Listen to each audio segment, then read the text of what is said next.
Monsieur le Président, Excellences, Mesdames et Messieurs, je voudrais, à l'entame de mon propos, remercier le Président de l'Assemblée générale pour l'organisation de cette rencontre de haut niveau sur la sécurité routière. Selon l'Organisation mondiale de la santé, plus de 50 millions de personnes sont mortes sur les routes du monde depuis l'invention de l'automobile. C'est plus que le nombre de morts de la Première Guerre mondiale ou de certaines des pires épidémies. Plus de 90% des décès par accident de la route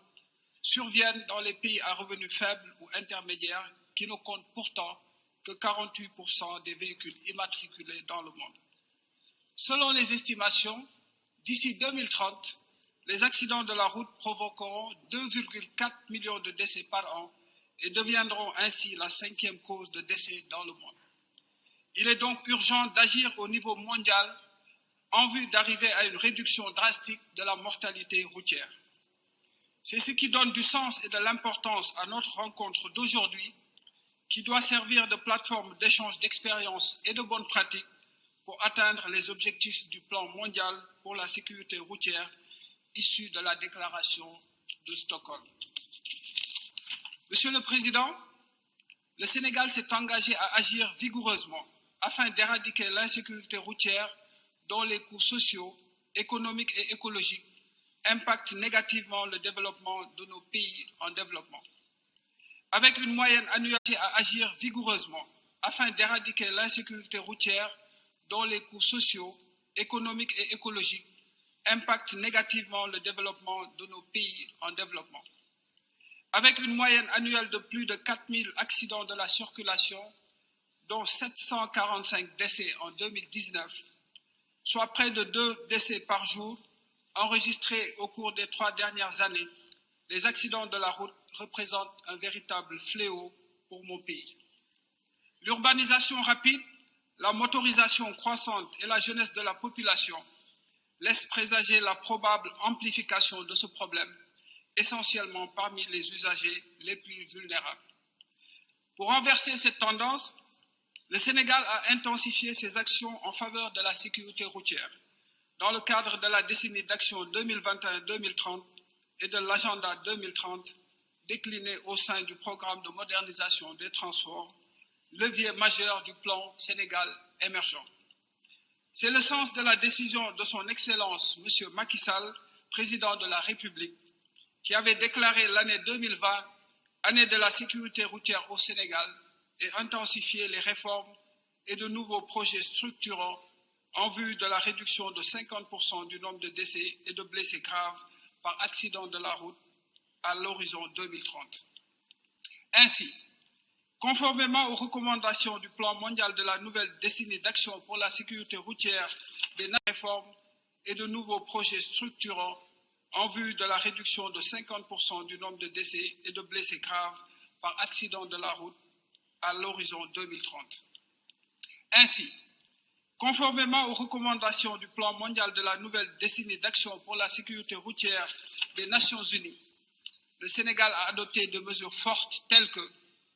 la mise en place de nouveaux modes de transport collectif de dernière génération avec le train express régional et le bus rapide transit, la mise sur pied d'une structure autonome de coordination et de gestion de la sécurité routière dénommée Agence nationale de sécurité routière, dont la mission principale est la conduite et la mise en œuvre cohérente de la politique nationale de sécurité routière. La révision du Code de la route avec des innovations majeures qui érigent en valeur les paramètres suivants. L'instauration de bonus pour les véhicules utilisant des sources d'énergie non polluantes, la responsabilisation accrue des conducteurs au plan pénal et civil, l'introduction du permis à points, le durcissement des règles relatives à la formation des conducteurs avec des conditions plus contraignantes pour l'obtention de l'agrément, l'institution d'un statut particulier pour les chauffeurs professionnels et le passage obligatoire à l'auto-école pour l'obtention du permis de conduire. De surcroît, conscient de l'importance de la protection des personnes vulnérables comme les enfants et de la maîtrise de l'information, le durcissement des règles relatives à la formation des conducteurs avec des conditions plus contraignantes pour l'obtention de l'agrément, l'institution d'un statut particulier pour les chauffeurs professionnels et le passage obligatoire à l'auto-école pour l'obtention du permis de conduire. De surcroît,